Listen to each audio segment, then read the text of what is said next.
Sa malayo pa lamang ay natanaw na namin ang liwanag ng mga ilaw sa bahay ng barkada naming si Joe. Nagtatalo pa kami na mga kaibigan kong sina Tim at Ken sa kung sino ang mauunang pumasok sa loob. Itinulak nila ako sa may pintuan na muntik ko nang ikinatumba. Napatingin tuloy sa akin ng iba pang mga taong naroroon na ang hangarin ay makakain ng kropek, makichismis o maglaro ng sakla o tong-its.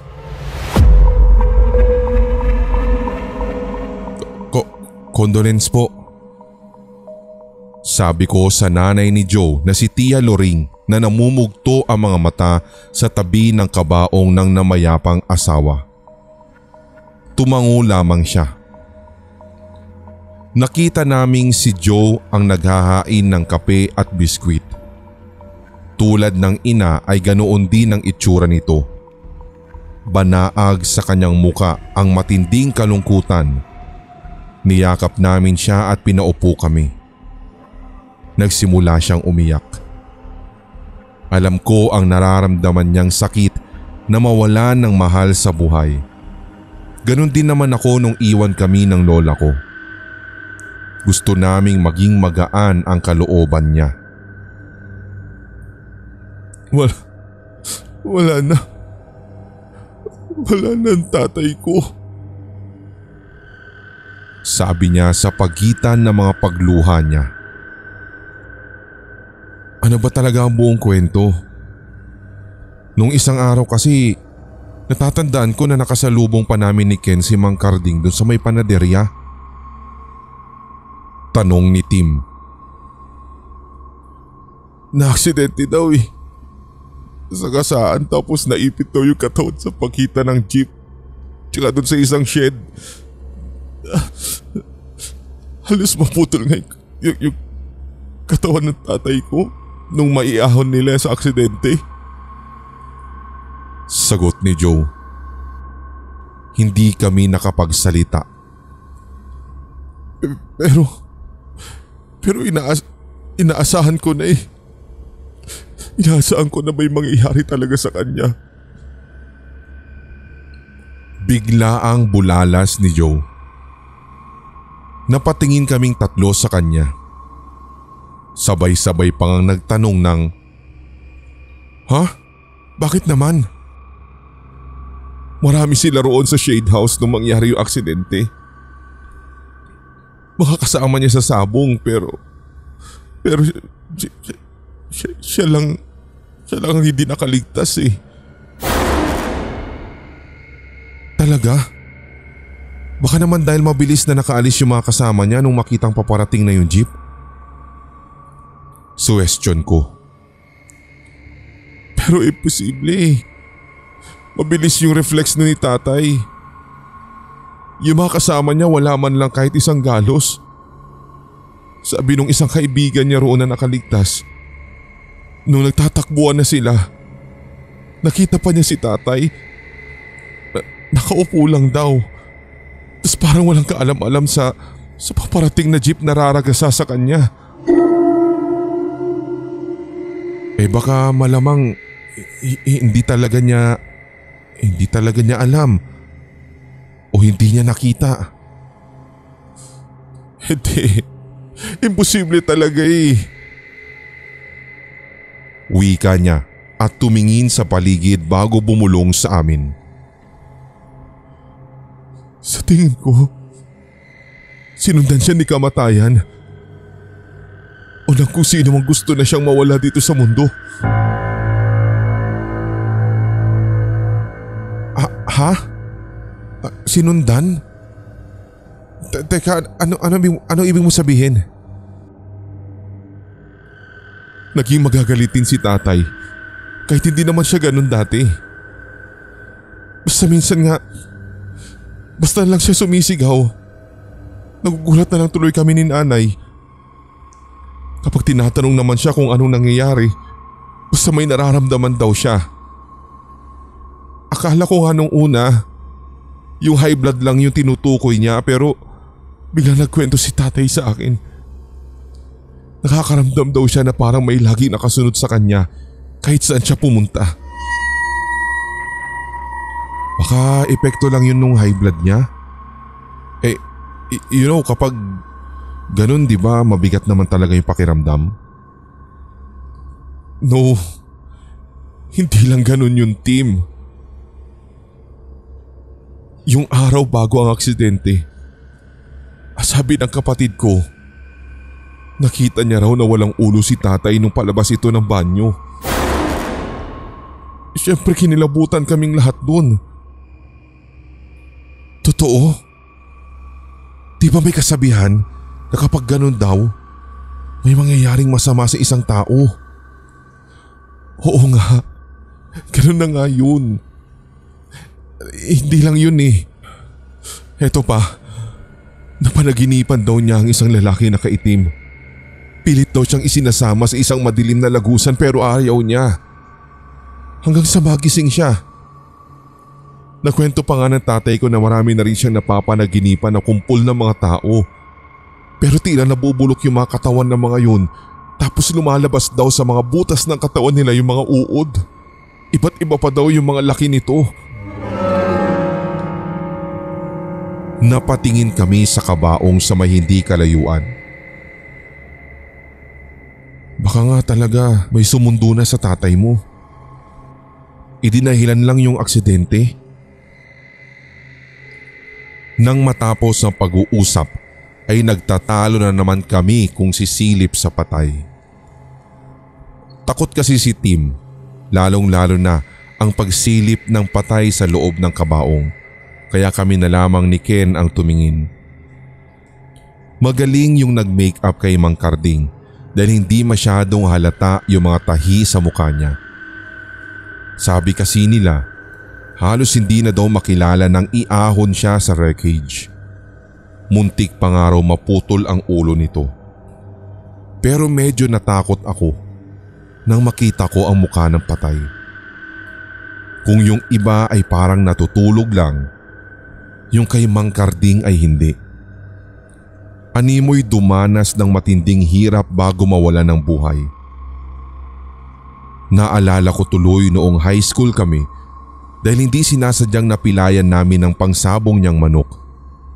Naalala ko ang matinding hinagpis nito. Pagkatapos naming umusal ng maikling dasal para sa patay, ay umalis na rin kami.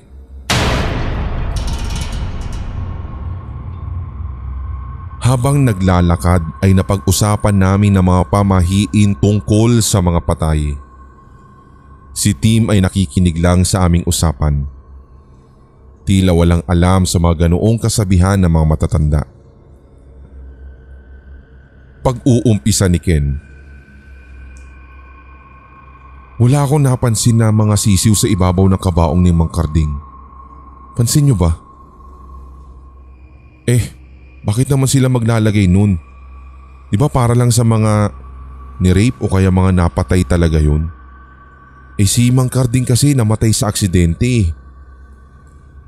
Sabi kasi ng mga matatanda, maglalagay ka lang ng ganun para daw usigin yung konsensya ng mga taong lumapastangan dun sa namatay.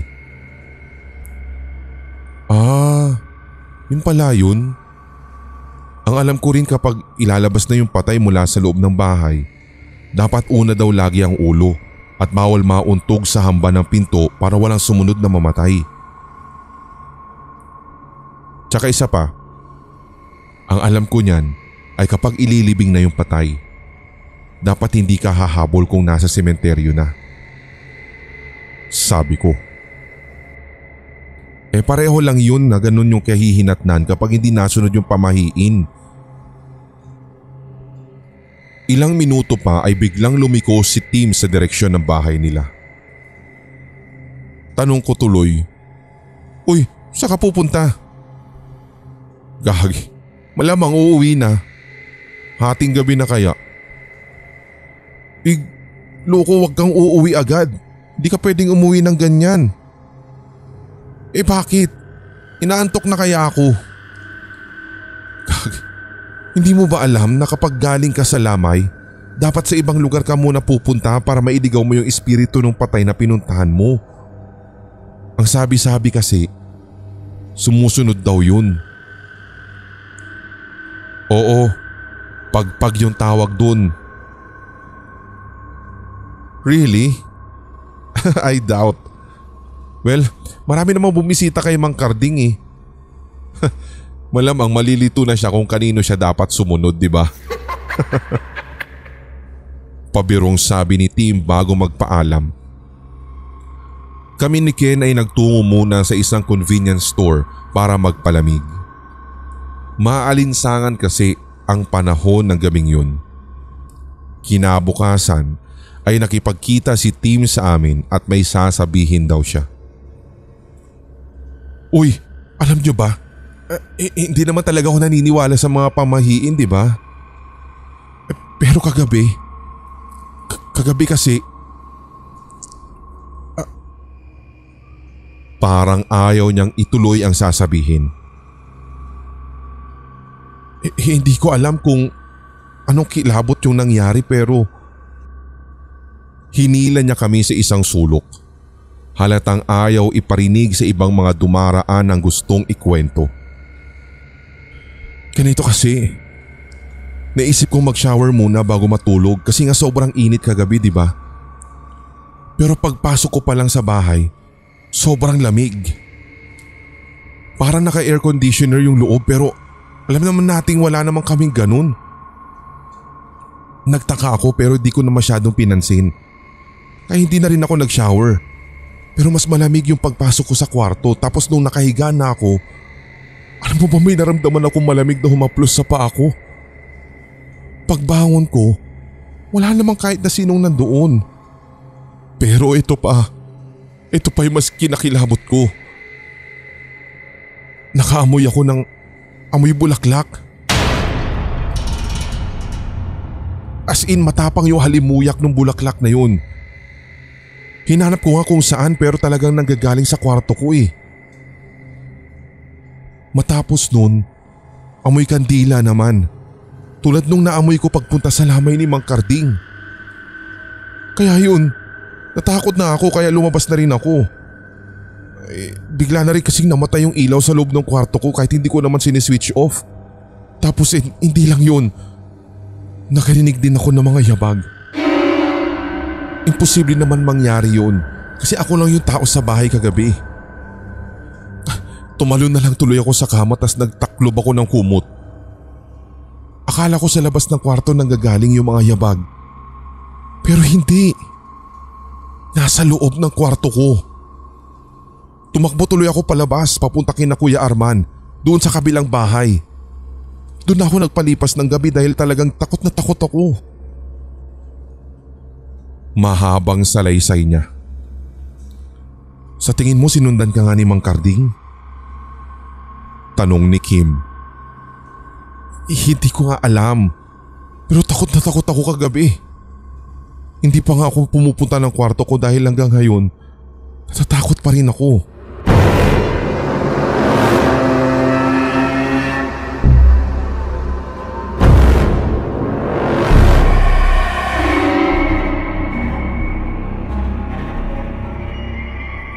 Makaraan ang isang linggo.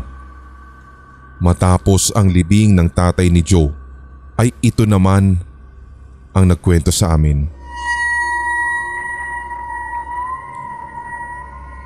Nung dinadala papasok ng simbahan yung kabaong ng tatay ko, hirap na hirap daw yung mga taong nagbubuhat. As in nabibigatan daw sila.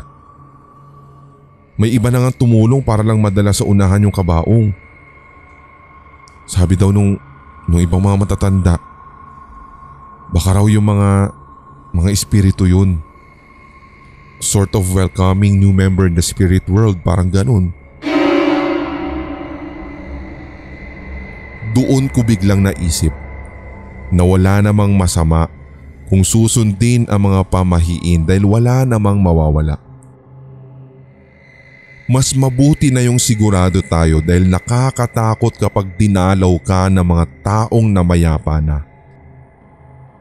Sa isip ko ay naroon pa rin nga ang itsura ni Mang Karding nung maaksidente ito.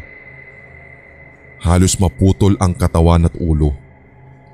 Ang mga piraso ng mga laman sa iba't ibang bahagi ng katawan ay nagkalat habang umaagos ang pulang likido sa kulay abong lupa.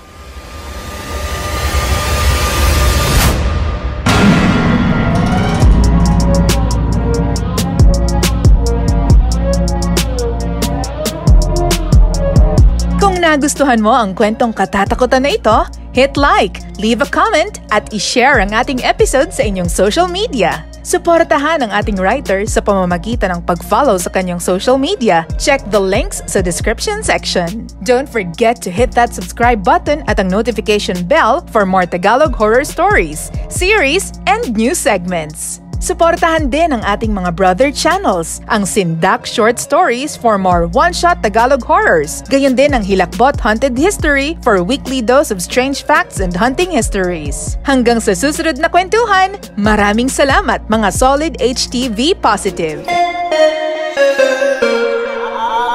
Mga Solid HTV Positive, ako po si Red at inaanyayahan ko po kayo na suportahan ng ating bunsong channel, ang Pulang Likido Animated Horror Stories. Subscribe na or else. Ngayong taon, tuloy-tuloy ang ating kwentuhan at unli takutan dito sa Hilakbot Pinoy Horror Stories Radio. Your first 24/7 non-stop Tagalog horror stories Sa YouTube.